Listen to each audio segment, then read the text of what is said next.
A bushman is not dependent on water holes. His forebears have had thousands of years to adapt to the Kalahari, so he needs very little liquid, and he knows where to find it. An insignificant-looking dry twig tells him where to dig.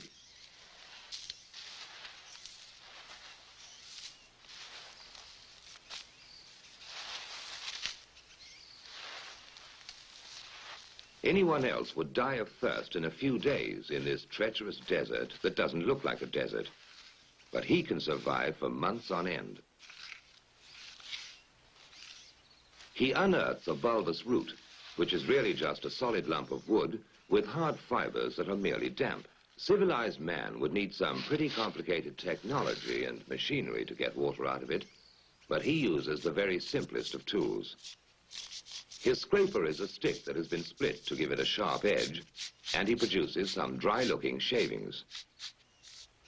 But you take a handful, point your thumb at your mouth, squeeze very hard, and wait for it.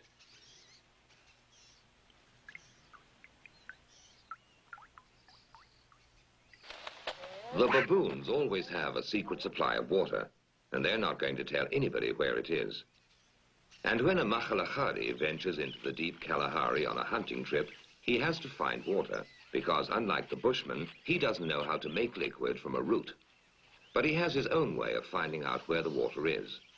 First, he laboriously drills a hole in a giant ant heap when he is sure a baboon is watching him, because he knows baboons are incurably inquisitive.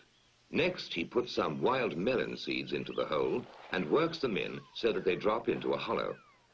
Then he saunters off, knowing the baboon is burning with curiosity.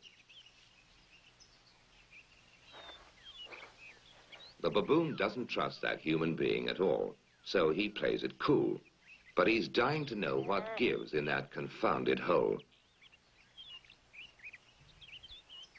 Finally, Mr. Inquisitive can't take it any longer. He's got to know what's in there. He reaches in, grabs a fistful, and now his hand's too big to come out. If he had the sense to drop the seeds, he could free his hand.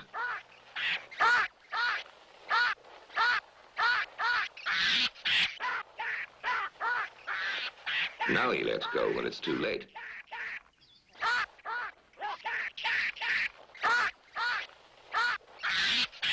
So that was a smart enough way to catch a baboon, but he still has to make him talk. Now he knows that salt is very scarce in this particular area, and that baboon is going to eat those lumps like candy.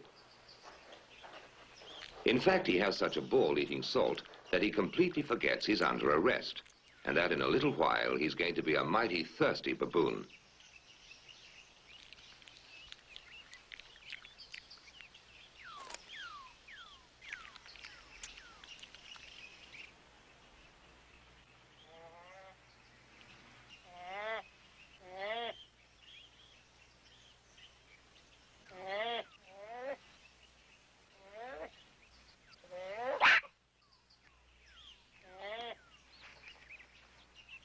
Next morning, the Makhalahari goes to have a closer look to see whether his prisoner is ready to talk.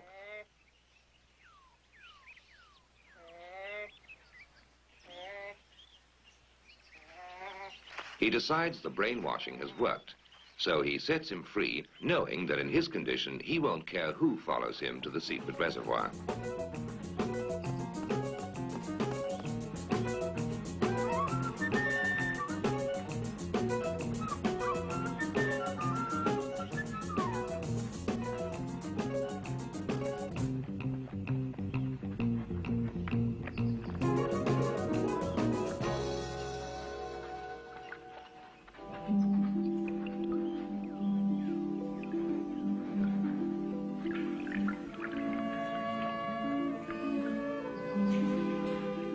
The Makhalahari has no eyes for the beauty of the setting. To him, water is beautiful.